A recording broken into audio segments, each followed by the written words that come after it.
Sitting at your desk, you feel completely motionless. But right now, at the equator, the ground beneath you is hurtling sideways at 1,667 kilometers per hour. Imagine that immense speed slowly dropping. That 1,000-mile-an-hour spin gradually decelerates until the planet grinds to a complete halt. We think of Earth as a perfect sphere, but it is actually an ellipsoid. That rapid spin generates an outward centrifugal force, pushing material away from the central axis and creating a massive bulge around the equator. Removing that rotation leaves gravity as the sole force controlling the oceans. Without the outward push of the spin, our current global geography disappears. Today, an 8-kilometer-high bulge of oceanic water sits stacked at the equator.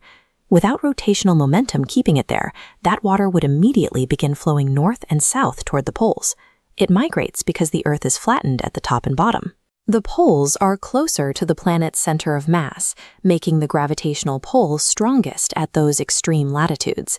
Equatorial oceans drain away, rushing poleward to fill shallow northern basins and submerge Siberia, Europe, and Canada. As the water collapses, tropical seafloors are exposed, connecting to form an unbroken equatorial megacontinent. The ocean remains a single unit until water recedes past the highest points of the seafloor.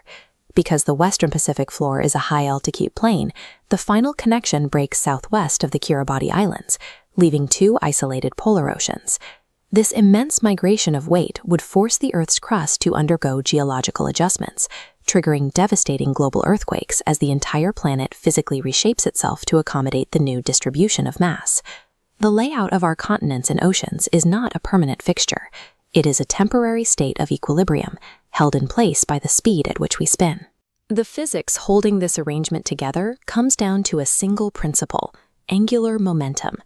This diagram illustrates angular momentum, defined as the cross product of a particle's position vector, r, and linear momentum, p, resulting in a perpendicular vector. This momentum increases as the radius grows. On a globe, this generates the outward centrifugal effect, pulling mass from the axis. Applied to the rigid body of the Earth, this rotational energy physically suspends the equatorial waters. The outward push counteracts the pull of gravity toward the center. At the poles, the mechanics change. Because the poles sit on the axis of rotation, the radius is 0. There is no centrifugal effect to push the water outward, leaving average polar sea levels over 21 kilometers lower than the waters at the equator. Every drop of water on Earth is caught in a perpetual tug-of-war. Gravity pulls the oceans toward the poles, while angular momentum flings them outward toward the equator. The same rotational energy that holds the seas in place also governs the atmosphere. As air masses travel across a rotating globe, they experience the Coriolis effect. This force deflects winds away from a straight line, bending their trajectory as the ground moves beneath them. This deflection forces atmospheric pressure systems to organize into swirling patterns. In the northern hemisphere, this creates the distinct counterclockwise rotation of massive hurricanes. We can observe how critical this is by looking at Mars. Despite its size, Mars rotates from west to east at nearly the same speed as Earth. The Coriolis effect operates identically on Mars. It drives atmospheric circulation, scouring the terrain and leaving permanent wind streaks trailing off the edges of craters. Without rotation, a planet lacks the swirling atmospheric circulation necessary to distribute heat. The result is a planet unable to sustain a dynamic climate.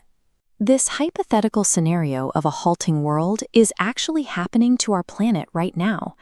This diagram shows the Earth-Moon gravitational interaction. The Moon's gravity creates a tidal bulge in our oceans. Because Earth rotates faster than the Moon orbits, this bulge is dragged ahead. The Moon then pulls that water backward, acting as a planetary brake. The friction from this process is measurable.